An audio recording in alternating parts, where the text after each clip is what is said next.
ඉතින් සුබ දවසක් සියලුම දෙනාට. අදත් ඔයාලා තුල ඉන්නේ අමිත් ඩෙකෝඩ්ස් YouTube channel එක අරගෙන තවත් වීඩියෝ එකක් එක්ක. ඉතින් අද වීඩියෝ එකෙන් මම ඔයාලව අරන් යන්නේ ඇමරිකාවේ වර්මෝන්ට් කියන ප්‍රදේශයට. ඉතින් මේ ප්‍රාන්තයේ ලස්සන දැක්කහම ඔයාලට හිතෙයි මේක වෙන සාමකාමී නිෂ්කලංක ස්ථානයක් කියලා. හැබැයි මේ ලස්සන ඇතුලේ හැංගිච්චි ලොකු අභිරහසක් තියෙනවා. ඒක තමයි බෙනින්ග්ටන් ට්‍රයිඇන්ගල්.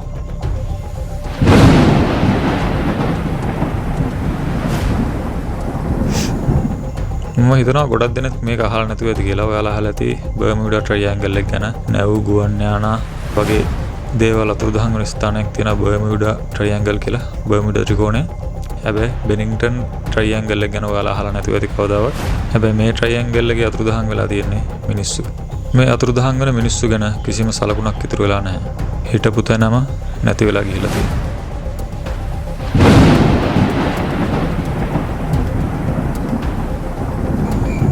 ඉතින් අද වීඩියෝ එකෙන් කතා කරන්නේ 1945ත් 1950ත් අතර කාලය තුල, ඒ කියන්නේ හරියටම අවුරුදු 5ක් ඇතුළත අද වෙනකන් කිසිම සාක්ෂියක් නැතුව අතුරුදහන් වෙච්ච පුද්ගලයන් කිහිප දෙනෙක් ගැන මෙන්න මේ කතා කරන ත්‍රිකෝණය තුල. එහෙනම් අපි යමු වීඩියෝට. ඉතින් පළවෙනි අතුරුදහන් වීම මිඩි රිවර්ස්. ඉතින් මේ බෙනින්ග්ටන් ට්‍රයිඇන්ගල් එකේ අතුරුදහන් වීම පටන් ගන්නේ මෙන්න මේ පුද්ගලයාගෙන් 1945. මිඩි රිවර්ස් කියන්නේ අවුරුදු 74ක් වයස දඩයක්කාරයෙක්. මේ කියන පුද්ගලයා මේ කැලෑවේ හැම අස්සක් මුල්ලක් නෑරම උඩටම දන්න පුද්ගලයෙක්. එයාගේ ජීවිතේ වැඩි කාලයක් ගත කරලා තිබ්බ මෙන්න මේ කියන කැලෑවේ. ඉතින් මෙන්න මේ දවසේ, ඒ කියන්නේ 1945 නොවැම්බර් 12 වෙනිදා මෙයා තව දඩයක්කාරයෝ 4 දෙනෙක් එක්ක අත්තු දඩයම් කරන්න යනවා මෙන්න මේ කියන කැලෑවට. ඒ අය කැලෑවේ යන අතරතුරදී මේ මිඩි රිවර්ස් කියන පුද්ගලයා මම තව ටිකකින් එන්නම් කියලා අනෙක් දඩයම්කාරයෝ ටිකට ඉස්සරහට යන්න කියලා මෙයා කැලෑවේ පොඩ්ඩක් නවතිනවා. ඒ තමයි මිඩි රිවර්ස් අන්තිමටම දැකපු වෙලාව. එයා ආවේ නැහැ. මිඩිගේ මිතුරු ටික එයා යනකන් ටික වෙලා බලාගෙන ඉඳලා දවල්ට කෑම කන්න ගිහිල්ලා තියෙනවා. හැබැයි එයා ආවේ නැහැ. පොලිසියයි ස්වේච්ඡාසේවකයෝයි සති ගාණක් මෙයාව මේ කැලෑව පීරලා හෙව්වා. මේ සෝදිස්සි මෙහෙයුමේදී හම්බුනේ එකම එක දෙයක් විතරයි. ඒ තමයි ගංගක තිබිච්ච හිස්තුවක්කු පතුරම. ඉතින් මිඩි රිවර්ස් වගේ අත්දැකීම් බහුල දඩයක්කාරයෙක්ට කැලෑවක මේ වගේ දෙයක් සිද්ධ වෙන්න කොහොමවත් අවස්ථාවක් නැහැ. ජීවිතේ භාගයක් විතර මේ කැලෑවේ ගියපු දඩයක්කාරයෙක් මේ විදිහට කැලෑවේ අතරමං වෙනවා කියන එක විශ්වාස කරන්න බැරි කතාවක්. එහෙනම් එයාට මොකද උනේ?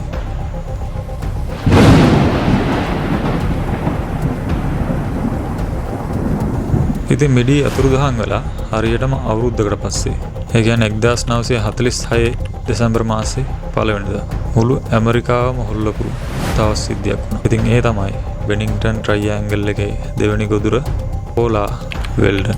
ඉතින් පෝලා වෙල්ඩන් කියන්නේ අවුරුදු 18ක විශ්වවිද්‍යාල ශිෂ්‍යාවක්. ඉතින් මේ කියන දවසේ දවල් එයා බෙනින්ග්ටන් කොලෙජ් එකේ ඉඳලා ලොන්ග් ට්‍රේල් කියන කඳු පාර දිගේ ඇවිදින්න යනවා. ඉතින් මේ දවස් දෙසැම්බර් මාසයේ ගොඩක් සීතල දවසක්. එයත් එක්ක ඇවිදින්න ගියපු ගෑනු ළමයි දෙදෙනෙක් නැවත ආවා. ගොඩක් අය මෙයාව දැකලා තිබ්බා. විශේෂයෙන්ම වයසක යුවලක් දැකලා තියෙන පෝලා වෙල්ඩන් අංගුවකින් හැරිලා මේ කැලෑව ඇතුළට යනවා. ඒ වගේම ජෝර්ජ් කාබන් කියන තවත් මිනිහෙක් කිව්වා පෝලා වෙල්ඩන්ට පිටිපස්සේ, ඒක මීටර 100ක් විතර පිටිපස්සෙන් මේ මිනිස්සයා ගියා කියලා. හැබැයි එයා ඒ වංගුවෙන් හැරිලා බලද්දී පෝලා වෙල්ඩන් එතන හිටියේ නැහැ. තප්පර ගානකින් එයාත් අතුරුදහන් වුණා. ඉතින් මේ පෝලාගේ අතුරුදහන් වීම එක්ක ලොකු කලබලයක් ඇති වුණා. එයාගේ තාත්තා පොලිසියට බලපෑම් කරන්න පටන් ගත්තා තමන්ගේ දුව හොයලා දෙන්න කියලා. එයා නිව්යෝක් වල ලොකු නමක් දිනාගත්ත පුද්ගලයෙක්. කලින් වගේම පොලිසියයි ස්වේච්ඡාසේවකයනුයි සති ගාණක් කැලෑව පීරලා හෙව්වා පෝලා වෙල්ඩන්ව. පෝලාගේ පියා ප්‍රසිද්ධ රහස් පරීක්ෂකෙන් පවා ගෙන්නවා එයාගේ දුව හොයන්න. FBI එක පවා මේ සිද්ධියට සම්බන්ධ වුණා. හැබැයි කිසිම හොඩුවක් හොයාගන්න බැරි වුණා. කලින් වතාවේ වගේම දඩත් පෝලාට වෙච්ච දෙයක් කවුරුත්ම දන්නේ නැහැ. සමහර අය කියනවා මෙයා කැලෑවට යද්දී හොල්මන් බලන්න යනවා කියලාලු ගියේ. හින්දා හොල්මනක් මෙයාව අරන් ගියා කියලා කතාව ගියා ඒ කාලේ ඒ දවස්වල හැටියට. ඉතින් පෝලා වෙල්ඩන් තමයි බෙනින්ග්ටන් ට්‍රයිඇන්ගල් එකේ දෙවෙනි ගොදුර.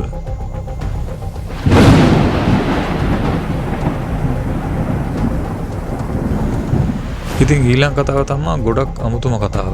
ඉතින් මේක සිද්ධ වෙන්නේ 1949 දෙසැම්බර් මාසේ 1 වෙනිදා. ඒ කියන්නේ පෝලා වෙල්ඩන් නැති වෙච්ච දවසේම, හැබැයි අවුරුදු 3කට පස්සේ. ජේම්ස් ටෙඩ්ෆෝඩ් කියන හමුදා නිලධාරියා ගමන් කර හිටියේ බස් එකේ තවත් මගින් 14 දෙනෙක් හිටියා. ඉතින් මේ කට්ටිය දැකලා තිබුණා ජේම්ස් එයා යන සීට් එකේ නිදාගෙන ඉන්නවා. හැබැයි බස් එක බෙනින්ටන් වලට ළඟා වෙද්දී මගින් සියලු දෙනාම පුදුම වුණා. මොකද ජේම්ස් එයාගේ අසුනේ හිටියේ නැහැ.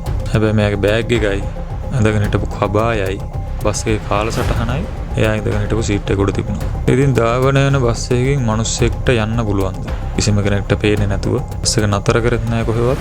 කොහොමද බස් එකේදී අතුරුදහන් වුණේ? මේක අදටත් විසඳ ගන්න බැරි ප්‍රහේලිකාවක්. සමහර අය නම් කියනවා මේ බස් එකේ හිටපු මගින් මෙයාගේ අතුරුදහන් වීමට සම්බන්ධ ඇති කියලා. හැබැයි ඒක ඔප්පු කරගන්න කිසිම සාක්ෂියක් අද වෙනකන් හම්බෙලා නැහැ. ඉතින් ජේම්ස් ස්ටෙට්ෆෝඩ් බෙනින්ටන් ට්‍රයිඇන්ගල් එකේ තුන්වෙනි ගොදුර.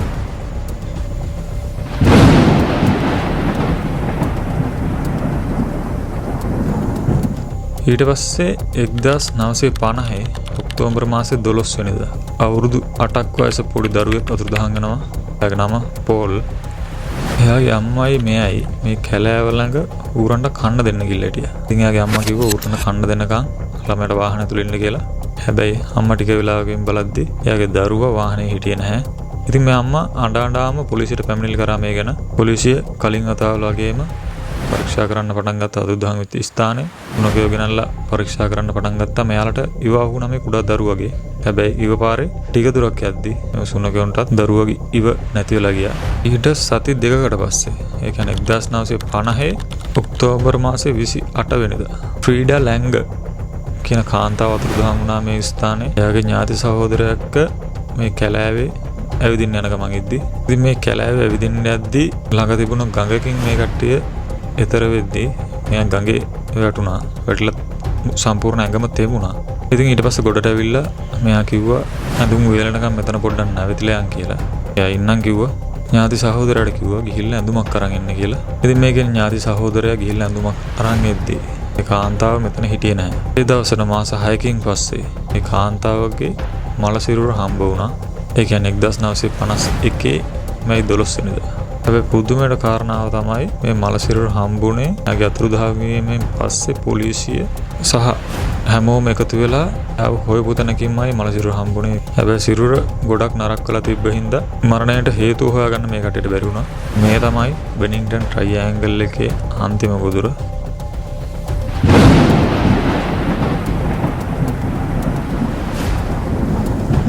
ඉතින් ඊළඟට බලමු ඇයි අපි මෙහෙම වෙන්නේ කියලා. මේකට මිනිස්සු ගොඩක් කතා කියලා තිබුණා. ඉතින් සමහරු කියනවා මේ කැලෑවේ ලොකු සතෙක් ඉන්නවා කියලා. කියන්නේ අපි බිග් ෆුට් කියලා කියන්නේ. අන්න ඒ වගේ කෙනෙක් ඉන්නවා කියලා මේ කැලෑවේ මේ කියන ට්‍රයිඇන්ගල් එක ඇතුලේ. ඉතින් මෙයා විසින් තමයි මේ පුද්ගලයෝ මෙහෙම මරලා දාලා තියෙන්නේ. ඉතින් සමහරු කියනවා පිටසක්වල ජීවීන් මිනිස්සු පැහැර ගන්න ස්ථානයක් කියලා. මේ කියන්නේ ඒ කට්ටියගේ ලෝකවලට යන දොරක් මාර්ගයක් මේ ස්ථානේ තියෙනවා කියලා සමහරු කියනවා. ඉතින් මේ කට්ටිය තමයි මේ මිනිස්සු මෙහෙම අතුරුදහන් වීමට හේතුව කියලා සමහර මිනිස්සු මතපල කරනවා. ඉතින් සමහරු කියනවා මේක මේ කැලෑ මේ ප්‍රදේශය ගොඩක් දුෂ්කර ප්‍රදේශයක්. ගොඩක් කඳු තියෙන කාලගුණ හරි ඉක්මනින් වෙනස් වෙන ප්‍රදේශයක් කියලා කියනවා. මීදුම හිමපතනය වැස්ස වගේ දේශගුණික තත්ත්වයන් නිසා මිනිස්සු අතරමං වෙන්නේ නැති කියලා මිනිස්සු කියනවා. ඉතින් මේ විදිහට පවතින දැඩි සීතලයි මීදුමයි හින්දා මිනිස්සු අතරමං වෙන්නේ නැති කියලා ඒකට මතපල කරනවා. ඊළඟ තීරිය තමයි මේ ප්‍රදේශයේ දාමඝාතක මිනිමරුවෙක් ඉන්නවා කියලා විශ්වාස කරන එක. ඉතින් හැම අතුරුදහන් වීමක් පිටිපස්සෙම කිසිම සාක්ෂියක් ඉතුරු කරන්නේ නැතුව අතුරුදහන් වීම නිසා මේ ප්‍රදේශයේ මිනිමරුවෙක් ඇති කියලා මිනිස්සු විශ්වාස කරා. හැබැයි මේ කිසිම සිදුවීමක මිනිමරුමක සාක්ෂි හම්බෙලා නැහැ මේ වෙනකම්.